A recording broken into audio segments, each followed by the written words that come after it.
Le 19 mars dernier, à Paris, s'est déroulée la soirée de lancement du cercle Lefebvre Dalloz Notaire. Devant un parterre de notaires, Dominique Chaminade, rédactrice en chef de la rédaction Notaire Lefebvre Dalloz et administratrice du cercle Lefebvre Dalloz Notaire, animait une table ronde réunissant Bertrand Savouret et Frédéric Fortier autour de la question « Sollicitation personnalisée, jusqu'où aller ?»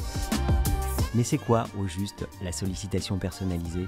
Ça n'est pas de la publicité, c'est plus que de l'information et ça doit obéir à un certain nombre de règles précisées dans les textes, c'est-à-dire information précise, information chiffrée sur la présentation des services que le notaire peut offrir à son client. Il y a des textes qui régissent la question, des textes qui sont d'abord dans la loi de 2016, décret de 2019, code de déontologie, article 14, règlement professionnel du notariat, article 14 et suivants.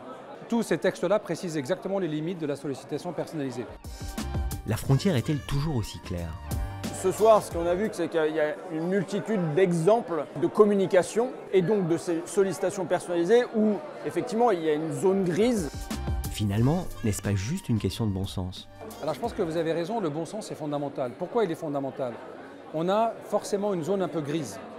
Parce que la sollicitation personnalisée, c'est le centre. À gauche, on a la stricte information et à droite, on a la publicité personnelle qui est interdite.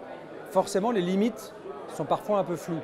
Il faut accepter que ces limites sont un peu floues et c'est là qu'on doit réagir en fonction de deux principes. Le premier, c'est les principes généraux fixés par le code de déontologie, dignité, objectivité, impartialité, neutralité, confraternité. Et deuxièmement, le bon sens. À un moment donné, tel comportement est-il répréhensible ou pas?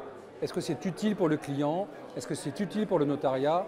Au vu de tous ces critères-là, on répond avec bon sens pour voir si c'est sanctionnable ou pas. Quelles sanctions en cas de dépassement des limites? Les sanctions vont être déterminées par les chambres régionales qui sont responsables du bon respect des règles déontologiques. Depuis le blâme jusqu'à l'amende pécuniaire, en passant par l'information publique. Donc il y a toute une gamme de sanctions qui sont exactement toutes les sanctions disciplinaires. Et la difficulté que va avoir le CSN, c'est d'harmoniser les sanctions applicables chambre régionale par chambre régionale. Et le droit de faire de la publicité, c'est pour quand? Aujourd'hui, la publicité personnelle est interdite pour les professions réglementées. Qu'est-ce qu'il en sera demain? On a vu dans le passé qu'il y avait certains promoteurs d'une libéralisation de ces règles, notamment dans les professions réglementées. Je ne sais pas si on y est favorable ou pas, mais c'est possible que demain, ces règles évoluent. Mais ce n'est pas nous qui déciderons de les faire évoluer, c'est nos autorités de tutelle et c'est l'État français qui verra quoi faire de ces professions réglementées.